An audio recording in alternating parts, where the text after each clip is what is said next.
what precisely does relying on the acumen and the integrity of the professionals at 2020 and ABC News actually get you? Well, only this. From The Independent on Sunday, 6th of May 2007, network refuses to name clients of DC Madam.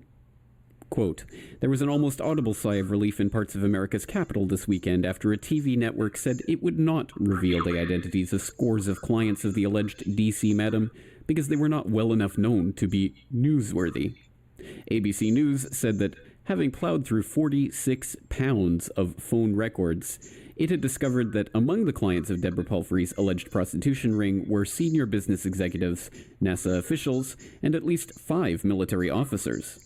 And among the women working for Miss Palfrey, who ran the network in Washington, D.C. from her home in California, were an instructor at the U.S. Naval Academy and a legal secretary at a prominent law firm. The secretary was suspended after telling her bosses she worked for Miss Palfrey for spa money. The only government official known to have been a client was Randall Tobias at the State Department. He resigned after being confronted by ABC. Another client named was Harlan Ullman, a columnist for the Washington Times and a senior advisor at the Center for Strategic and International Studies, a Washington think tank. End quote. And so ABC News, surprise, surprise, violates the trust that the DC Madam put in them by giving them the phone list and refusing to publish the names of the people involved, except for the ones that had already come out and admitted that they were clients of the service. So, no harm, no foul, no major falls from grace as a result of this information not being released by ABC News, and everyone went along their merry way. Oh, except for the DC Madam, who of course was still undergoing prosecution, and for one of the escorts who had worked for her, someone by the name of Brandy Britton, and we can find out more about her from this obituary headline. Trial nearing, alleged girl found dead, from the Washington Post, January 30th, 2007. Quote, she was a former college professor who had lost almost everything, her stellar academic reputation, her financial well-being, and her anonymity in the swanky suburban neighborhood where she was accused of working as a high-priced prostitute. With Brandy Britton's trial planned to start next week, the former University of Maryland Baltimore County professor apparently took her own life over the weekend, hanging herself in her living room, Howard County police say. A family member found the body Saturday afternoon. Police say they do not suspect foul play. Her trial date on 4 counts of prostitution, which she had decided to fight in a jury trial instead of accepting a plea agreement, was set for Monday. Police would get a chance to air their version of Brandy Britton, that in her $400,000 home at the end of a cul-de-sac where children ride razor scooters and mums drive minivans with soccer decals, Britton had been selling herself as a call girl, end quote. Well, the Brandy Britton story is particularly interesting because she had decided to fight in a jury trial, and she had suddenly ended up hanging herself, according to the police, before having had a chance to properly defend herself. Well, if that sounds suspect, considering that she was working for this high-priced Washington, D.C. call girl outfit and was planning on defending herself, presumably, one would imagine, by naming names, and suddenly found hanging dead, well, let's take a look at the D.C. Madam. On April 15th, 2008, she was found guilty of money laundering, using the mail for illegal purposes, and racketeering. She faced a maximum of 55 years in prison for those offenses, but was likely to get much less, probably around 5 years in prison. And her sentencing was due to take place later that year. But 2 weeks after having been found guilty, on May 1st, 2008, Palfrey was found dead. A woman believed to be the one convicted of running a high-end prostitution ring in Washington has been found dead in Florida, apparently from suicide. A body that police believe is Deborah Jean Palfrey was found in a shed near her mother's mobile home in Tarpon Springs, Florida, near Tampa. Police say there was a suicide note, but are not releasing what it said. Palfrey was convicted last month by a federal jury of running a prostitution service catering to Washington's political elite, including Senator David Vitter of Louisiana. Palfrey denied the escort service engaged in prostitution. She was convicted of several charges, including money laundering. Palfrey faced a maximum of 55 years in prison. She was free, pending her sentencing in July.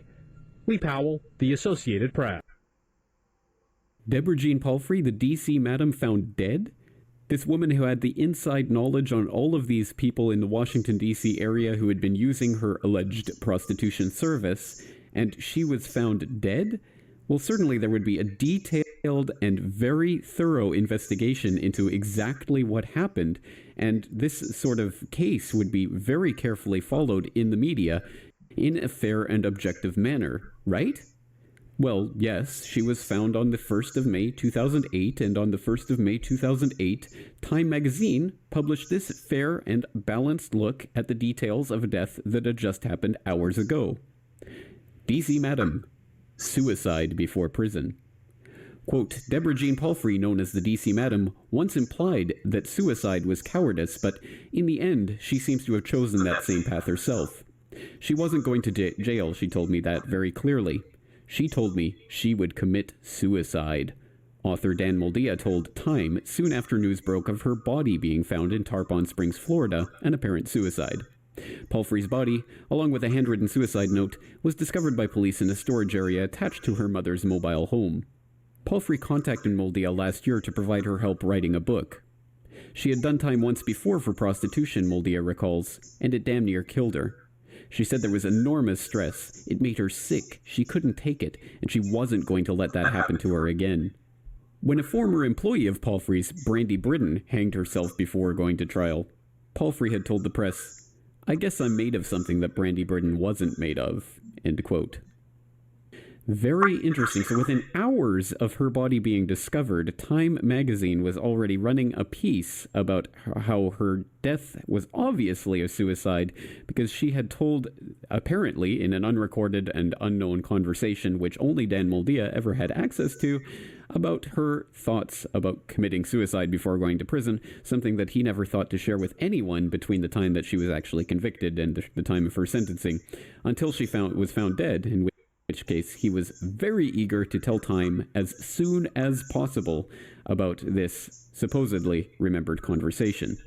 And if we go to that online source of journalistic acumen and integrity that could only be matched by the unparalleled journalistic integrity of an organization like ABC News, Wikipedia, we can find from the entry on Deborah Jean Palfrey that very quote from Moldia telling about the time that Palfrey apparently told him that she would commit suicide before going back to prison as the final word on the subject, and if Wikipedia deems it so, then it must be so, because certainly there could not be anything like, say, a recorded conversation from after that supposed 2007 conversation in which she unequivocally stated that she would not commit suicide, right? Yeah, well, look, I mean, she's already dropped the atomic bomb on him. She's already released the numbers. Yeah, I have, and not to be concerned, I have no intention of letting anyone buy me off or make any kind of a deal with me. And you're not planning to commit suicide. And I'm not planning to commit suicide either. The fact that you're so visible really protects you going on Larry King and other big shows, but you want to put it on record that you're not planning to commit suicide? No, I'm not planning to commit suicide. I'm planning to go into court on April 7th if indeed we do have the trial, and I plan on defending myself vigorously, and I plan on exposing the government in ways that, I do not think they want me to expose them. I want them to explain to me in open court why they came after me. Well, that would seem to be a pretty unequivocal statement, and it would seem to be prima facie evidence that one would at least have to take very serious consideration of the fact that she was murdered. And although large sections of the corporate establishment status quo media were happy to go along with that version of events in which Deborah Jean Palfrey suddenly decided to kill herself rather than face the years in prison, the story seemed so incredibly unlikely that even the establishment propaganda media, as exemplified by none other than Geraldo, were willing to take a look at the alternative viewpoint. And it was quite clear that many people were just not buying the suicide story. Joining me now from Austin, Texas, the well-known radio host himself, the conspiracy theorist and documentary filmmaker Alex Jones. Alex interviewed Deborah Palfrey in March of this year when she told him what you just heard, that she would never commit suicide. So Alex, welcome. What do you think? Do you believe this to be as the authorities say it is? Geraldo, first off, thanks for having me on. She was a very nice lady, very genteel. There's no doubt in my mind that she was murdered. Let me just go through some of the basic evidence. She told me repeatedly on my radio show, and those interviews are posted at Infowars.com in full, that she would never kill herself, that she wasn't planning to kill herself. I pressed her during breaks in front of the board ops. I said, listen, this is dangerous. You've got to say who these people were.